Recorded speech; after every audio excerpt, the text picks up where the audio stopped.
Buenos días, hermanos y hermanas en el Señor que nos acompañan en este curso de formación básica en apologética católica. Hoy continuamos con la lección número 34 de este curso titulada La Santísima Virgen María. Lo vamos a contemplar en el nombre del Padre, del Hijo, del Espíritu Santo. Amén. Ven Espíritu Santo y llena los corazones de tus fieles, encienda en ellos el fuego de tu amor. Envía, Señor, tu Espíritu Creador y se renovará la faz de la tierra.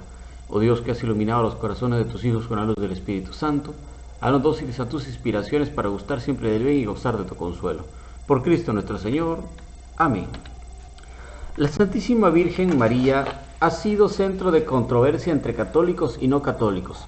La Madre de Jesús ha sido muy cuestionada dentro del plan del papel de cristiano. Hay hermanos separados que la tienen como una buena mujer, como un ejemplo a seguir. Hay otros que no les interesa ni les importa saber de la Virgen María. Pero hay algunos también que se sienten un odio especial hacia ella, que le llegan a rebajarla a la más mínima cosa, a tal grado de considerarla contraria a la voluntad de Dios. La Santísima Virgen María tiene un papel importante para la historia de la salvación, y por eso el pueblo católico le tiene un amor extremo a María. Por ello, pretendemos aclarar algunos puntos importantes acerca de esta tan magnífica Virgen María, Madre de Dios. Y vamos a comenzar primero diciendo que la Virgen María es la llena de gracia, aquella que está llena completamente de la gracia de Dios, en la cual no hay ni un solo pedazo de ella, no hay ni una sola parte de ella que no haya sido llena de la gracia de Dios. María fue una muchacha judía que vivía en el pueblo de Nazaret. Era todavía una adolescente cuando recibió el saludo de parte del ángel Gabriel. Y el ángel le dijo en Lucas, capítulo 1, del 28 al 29, Lucas 1, 28 a 29 dice: Cuando entró le dijo: Alégrate, llena de gracia, el Señor está contigo. Ella se conturbó por estas palabras y se preguntaba qué significaría aquel saludo. Palabra de Dios. Este saludo del ángel a María dice muchísimo sobre lo que es María dentro del plan de salvación que tenía Dios para el mundo, pues Él, al llamarla llena de gracia, nos habla de que el Salvador nacería de una mujer sin pecado, una mujer que estaba ligada a Dios, una mujer que iba a estar llena de la gracia de Dios.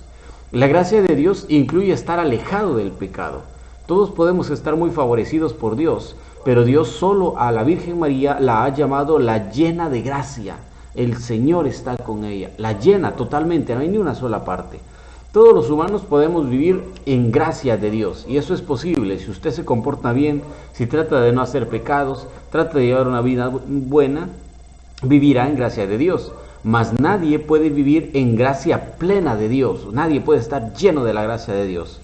Aquí es donde parte nuestra creencia de que la Virgen María fue concebida y preservada del pecado original que se transmite de generación en generación. A esto lo conocemos como el dogma de la Inmaculada Concepción de la Virgen María. ¿Por qué? Porque ella, al haber sido llena de gracia, tuvo que haber sido preservada del pecado, porque una persona que está en pecado no puede estar en gracia.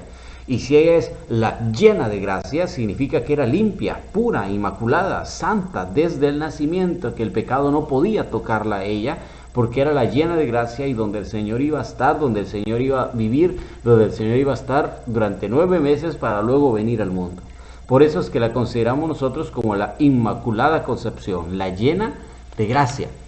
También nosotros decimos que la Virgen María fue asunta al cielo, fue llevada en cuerpo y alma al cielo, que no durmió, que no murió, sino que se durmió en el descanso del Señor, no murió, sino que su cuerpo fue llevado a los cielos. Sabemos que María no pecó durante el transcurso de su vida terrenal, fue una mujer que guardaba todas las cosas en su corazón, que las meditaba, que era santa. Sabiendo que María es llena de gracia de Dios, es incorrupta, o sea, que no fue tocada por el pecado, entonces es imposible que alguien sin pecado pueda ver la corrupción de la muerte, porque el mismo San Pablo dice que la paga del pecado es la muerte, y como ella no cometió pecado, como ella era libre de pecado, no podía experimentar la muerte.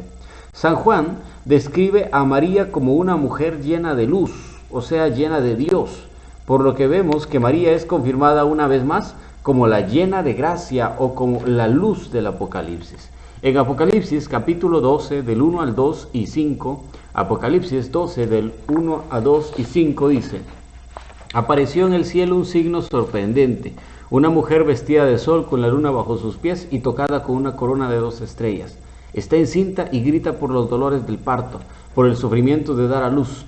La mujer dio a luz un hijo varón, el que ha de regir a todas las naciones con cetro de hierro, pero su hijo fue arrebatado y llevado hasta Dios y su trono. Palabra de Dios. Vemos entonces que nadie duda que el hijo del que habla Jesús, que habla San Juan, en el Apocalipsis, es Jesús. Jesús es el hijo que dará a luz la mujer y que regirá todas las naciones con cetro de hierro. Todos sabemos que es Jesús, por lo tanto, si es Jesús el que habla el Apocalipsis, esta mujer que dará a luz al Hijo, la mujer vestida de sol con la luna bajo sus pies y rodeada de una corona de 2 estrellas, es la Santísima Virgen María, la Madre de Jesús. Esta mujer es mencionada como llena de luz, como Dios mismo es luz, lo que nos habla de una mujer llena de Dios, arropada por Dios. En pocas palabras, que es llena de gracia, porque no pudo ser tocada por el demonio, y más aún, que apareció en el cielo según San Juan. O sea que cómo va a estar en el cielo una persona que tiene pecado. Tiene que estar limpia, tiene que estar pura, y para que se manifieste llena de luz, y Jesús es la luz, entonces significa que está llena de la gracia de Dios, que está llena totalmente de Dios. Como dijimos, todos sabemos que el hijo que dio a luz la mujer, el varón que ha regido a todas las naciones con cetro de hierro, es Jesús. Entonces, si es Jesús ese niño que va a nacer y la mujer que dio a luz es la Virgen María, entonces la que nos habla el Apocalipsis con una corona sobre la cabeza, está encinta con dolores de parto, una mujer vestida de sol, es la Santísima Virgen María. Pero también hay una profecía bíblica que está dada en el libro del Génesis, después de que Adán y Eva pecaran, que Dios les dijo, Génesis capítulo 3, verso 15, Génesis 3:15, Dios les dijo, enemistad pondré entre ti y la mujer, entre tu linaje y su linaje, él te pisará la cabeza mientras acechas tú su calcañal. Palabra de Dios. Después de que Adán y Eva pecaron y que la serpiente estuvo ahí, Dios puso enemistad entre la serpiente, el enemigo, el Satanás, y la simiente de la mujer. Puso una enemistad tal que la serpiente trataría de morder el carcañal de la mujer, para la mujer aplastaría la cabeza de la serpiente y el linaje de la mujer vencería a la serpiente, o sea, el hijo de la mujer vencería a la serpiente. Esta profecía se ve cumplida puesto que el Apocalipsis nos dice que esa serpiente que la mujer pisará es el dragón o Satanás o el diablo, como le llamamos. Apocalipsis capítulo 12 verso 9. Apocalipsis capítulo 12 verso 9 dice, el dragón, la serpiente antigua, el llamado diablo o Satanás, el seductor del mundo entero, fue arrojado a la tierra junto con sus ángeles. Palabra de Dios. Entonces, esta serpiente es el diablo. La Virgen María es la que vence a la serpiente porque ella es la madre del Hijo que desechó a la serpiente por sobre todas las cosas, venciendo el poder de la muerte en la cruz. Es también importante recordar que Jesús a la Virgen María no le dice madre, sino que le dice mujer, recordando esta profecía bíblica, una mujer pisará la cabeza de la serpiente. Jesús llamó a su madre mujer, por ejemplo, en las bodas de Canaán, en San Juan capítulo 2, verso 4, Jesús le dijo, Juan 2, 4, Jesús le respondió, ¿qué tengo yo contigo, mujer? Todavía no ha llegado mi hora. Palabra de Dios. También en la cruz, estando en la cruz, Jesús, viendo a su madre y al discípulo que más amaba, le dijo mujer, no le dijo mamá o madre. San Juan capítulo 19 verso 26 dice, Jesús viendo a su madre y junto a ella al discípulo a quien amaba, dijo a su madre, mujer, ahí tienes a tu hijo. Palabra de Dios. Y San Pablo, al describir que Jesús había nacido de una mujer, no dice había nacido de la Virgen María, sino que quiere utilizar la palabra mujer para darnos referencia a esa persona que va a vencer el poder de la muerte, que va a aplastar y que la simiente de esta mujer es la que va a gobernar con cetro de hierro. Gálatas capítulo 4, verso 4 dice, pero al llegar la plenitud del tiempo, envió Dios a su Hijo, nacido de mujer, nacido bajo el régimen de la ley. Palabra de Dios. Para que exista enemistad entre alguien entonces y el demonio, es necesario estar alejado del pecado. que nos hace cómplices del mismo. Solo la gracia de Dios nos separa del demonio y nos hace amigos de Dios. Es por eso que la Virgen María está libre de pecado, y como es libre de pecado, no experimentó la muerte, entonces ha sido llevada al cielo y está en la gloria de Dios, porque es la mujer que cumple las profecías que su hijo va a vencer el dominio de la muerte y el dominio de la serpiente antigua o del dragón, la serpiente o Satanás. Por eso la Virgen María es considerada así como la Inmaculada Concepción y la Asunta al cielo, porque no pudo experimentar la muerte porque estaba libre del pecado. También en el libro del Apocalipsis dice que esta mujer sufriría dolores de parto, lo que algunos da a entender que entonces sí sufrió dolores de parto, y los dolores de parto eran consecuencia del pecado, porque después de haber pecado la mujer, Dios le dijo, con dolor parirás un hijo por haber hecho esto. Entonces los dolores de parto son consecuencia del pecado. ¿Qué significa? Que hay pecado. La Virgen María, dirá el Apocalipsis, experimentó dolores de parto. Entonces muchos dicen, pues ya vieron, no era limpia, no era pura, no era casta, tenía pecado, por eso experimentó dolores. Pero según la tradición de la Iglesia, María no sufrió dolores de parto, sino que los dolores mencionados en el libro del Apocalipsis son dolores espirituales que ha sufrido por el nacimiento de la Iglesia, el cuerpo de Cristo. En Apocalipsis capítulo 12, verso 2, Apocalipsis 12:2 dice, está encinta y grita por los dolores del parto, por el sufrimiento de dar a luz. Palabra de Dios. Aquí dice que la Virgen María, esa que apareció en el cielo, una mujer vestida de sol, con la luna bajo sus pies y 12 coronas de estrellas en su cabeza, que está encinta y sufre dolores de parto, es la Virgen María. Entonces dirán muchos, ya vieron, sufrió dolores de parto, y solo las que están en pecado, porque es consecuencia del pecado sufrir dolores de parto al dar a luz. Entonces la Virgen María sufrió. Pero nos vamos a dar cuenta de algo. San Pablo también sufrió dolores de parto, y San Pablo no podía dar a luz un hijo porque él era un hombre. Entonces estos dolores de parto que nos habla el Apocalipsis y que nos habla San Pablo son dolores que no son corporales, sino que son espirituales por haber engendrado hijos en el Señor. Estos mismos dolores de parto de Pablo los encontramos en Gálatas capítulo 4 verso 19. Gálatas 4:19 dice, hijitos míos, por vosotros sufro de nuevo dolores de parto hasta ver a Cristo formado en vosotros. Palabra de Dios. Ven cómo Pablo dice, sufro de nuevo dolores de parto. O sea que ya sufrí dolores antes y ahora estoy volviendo a sufrir otra vez dolores de parto por ustedes, les dice Pablo a la comunidad de Gálatas. ¿Qué significa esto? Ustedes son mis hijos en la fe, y como son mis hijos en la fe, entonces yo sufro por ustedes. Estos hijos, entonces, del Apocalipsis, de los que habla la Virgen María, no son hijos carnales de ella, sino que son hijos espirituales, hijos que han aceptado a Cristo, a los que el demonio les va a hacer la guerra para que se aparten de Cristo y para que se alejen del Señor. Esto es lo que da sentido a los dolores de parto que sintió la Virgen María del Apocalipsis, esos dolores de engendrar hijos en la fe que después son rebeldes, que después son tibios, que luego se alejan de Dios y que se apartan de la presencia de Dios porque el enemigo está atrás de ellos. Esto no nos deja sin dudas. La mujer del Apocalipsis es la Virgen María en el cielo. Pero ella no ha sido la única que ha sido asunta al cielo. También lo fueron Enoc y Elías. Nos lo dice a nosotros en la carta de Hebreos, capítulo 11, verso 5.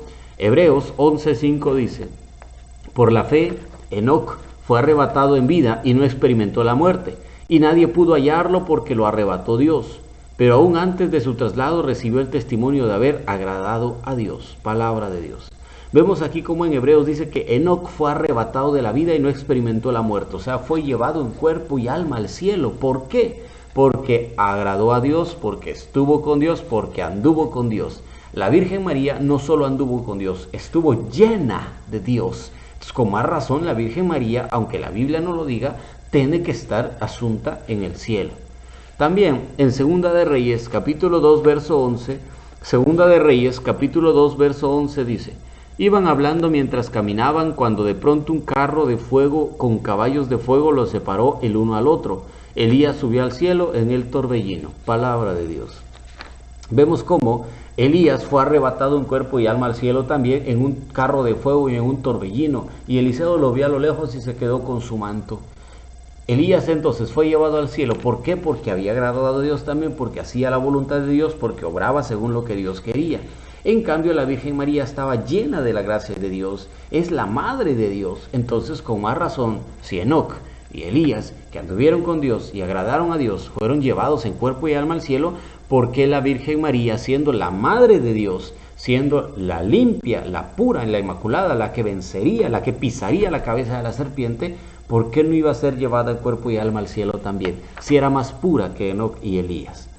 Entonces, esto nos deja a nosotros que si ella fue subida al cielo, también tenemos otro argumento que se nos dice que ella es la madre de Dios. Nosotros, los católicos, creemos que la Virgen María es la madre de Dios. No porque haya creado a Dios, porque a Dios nadie lo ha creado, es Él el que nos ha creado a todos, sino porque ella ha engendrado a Jesús, a Dios, el Hijo del Dios verdadero, en su vientre terrenal, dándole carne de su carne. Ella es madre de Dios por el simple hecho de haber parido a Dios en este mundo, no por lo haberlo hecho, sino por haberlo parido. En Lucas capítulo 2 del 6 al 7, Lucas 2 del 6 al 7 dice: mientras estaban allí, se le cumplieron los días de alumbramiento y dio a luz a su hijo primogénito. Lo envolvió en pañales y lo acostó en un pesebre porque no tenían sitio en el albergue. Palabra de Dios. Dice que la Virgen María tuvo un hijo y este era Jesús. Ella parió, se le cumplieron los días de dar a luz, se le cumplieron los días de dar alumbramiento. Eso significa parir.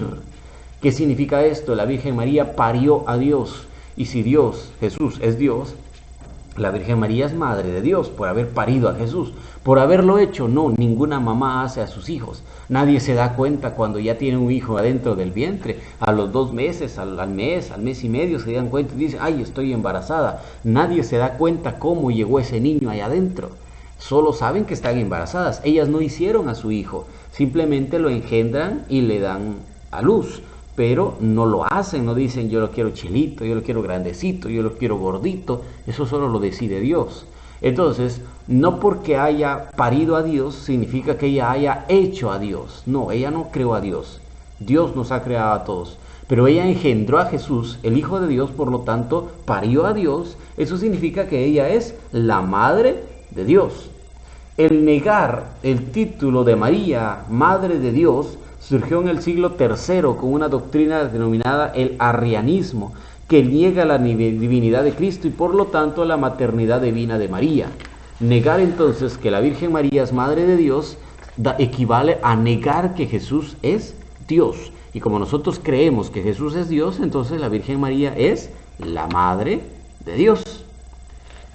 Si nos damos cuenta entonces, llamar a María Madre de Dios es completamente bíblico, pues Santa Isabel, al recibir el saludo de la Virgen María, le llamó Madre del Señor, o sea, la Madre de Dios. En Lucas capítulo 1, verso 43, Lucas 1:43 dice: ¿cómo así que viene a visitarme la Madre de mi Señor? Palabra de Dios. Santa Isabel, cuando escuchó el saludo de la Virgen María, el niño saltó de gozo en su vientre. Ella quedó llena del Espíritu Santo y dijo: ¿cómo merezco yo que venga a visitarme la Madre de mi Señor? Imagínense, Santa Isabel no estaba hablando por su propia cuenta. El Espíritu Santo estaba dentro de ella y le dice a la Virgen María: Madre de Dios, Madre del Señor. Y el Espíritu Santo no puede decir mentiras. Entonces, ¿por qué nosotros no llamar a la Virgen María también como Santa Madre de Dios? Pero no solo es Madre de Dios, sino que también es María, Madre nuestra. Jesús, estando en la cruz, se la dejó al apóstol Juan y él, como semejanza de nosotros, en representación de nosotros, se la llevó a su casa. Por eso nosotros también la tenemos como nuestra madre y la llevamos también a nuestra casa. En San Juan, capítulo 19, versos del 26 al 27, San Juan 19, del 26 al 27 dice: Jesús, viendo a su madre y junto a ella al discípulo a quien amaba, dijo a su madre: Mujer, ahí tienes a tu hijo. Luego dijo al discípulo: ahí tienes a tu madre. Y desde aquella hora el discípulo la acogió en su casa. Palabra de Dios. Vemos cómo Jesús le dice a San Juan: ahí está tu madre. Y a María le dice: ahí está tu hijo. ¿Qué significa? San Juan en ese mismo momento se la llevó para su casa. Recordemos que los apóstoles, aunque fuera solo uno de ellos, representaban a toda la iglesia. Por ejemplo, la predicación que hizo Esteban, él solo estaba predicando, pero estaba representando a toda la iglesia. De esta forma, el único representante de la iglesia en ese momento de la cruz era San Juan. Por lo que cuando Jesús le está dando como madre al apóstol, era en realidad dejarla como madre de los demás apóstoles también, aunque no estuvieran todos presentes, pues todos formamos parte del cuerpo de Cristo que es la iglesia. Y como nosotros, discípulos, también somos parte del cuerpo de Cristo, pues María también es nuestra madre. María es madre de nosotros también y por eso tenemos que llevarla a nuestra casa. Además, la Biblia en el Apocalipsis nos dice que María tuvo muchos hijos a los cuales el demonio les hace la guerra. Estos hijos espirituales cumplen una función. Apocalipsis capítulo 12, verso 17, Apocalipsis 12, 17 dice: entonces, despechado contra la mujer, se fue a luchar contra el resto de sus hijos, los que guardan los mandamientos de Dios y se mantienen firmes en el testimonio de Jesús. Palabra de Dios. Estos hijos de los que habla el Apocalipsis, que son hijos de la Virgen María, son los cristianos. ¿Por qué los cristianos? Porque dice que son los que guardan el testimonio de Cristo y se mantienen firmes en el testimonio de Jesús. Por lo tanto, solo hay dos opciones. O te consideras hijo de la Virgen María y guardas el testimonio de Cristo, eres un cristiano, o estás de parte del demonio y le haces la guerra a los hijos de la mujer y a la misma mujer de la que nos habla el Apocalipsis. Por último, vamos a decir que la Virgen María es la bienaventurada. Así la llamamos nosotros. En realidad, Dios fue el primero en ensalzar a la Virgen María, y también Isabel por boca del Espíritu Santo alabó a María. En Lucas capítulo 1 del 41 al 42, Lucas 1 del 41 al 42 dice: en cuanto oyó Isabel el saludo de María, saltó de gozo el niño en su seno. Isabel quedó llena del Espíritu Santo y exclamó a gritos: bendita tú entre las mujeres y bendito el fruto de tu seno. Palabra de Dios. Y el Espíritu Santo no es ningún idólatra por alabar a la Virgen María, pues si Dios fue el primero en alabarla, ¿por qué nosotros no habríamos de hacer lo mismo? Si el Espíritu Santo estaba lleno de Isabel, Isabel quedó llena del Espíritu Santo y le dijo: bendita tú entre las mujeres, o sea, está glorificando a María, está alabando a María, ¿por qué nosotros no lo vamos a hacer también? Además, la Iglesia cumple una profecía dicha por la misma Virgen María.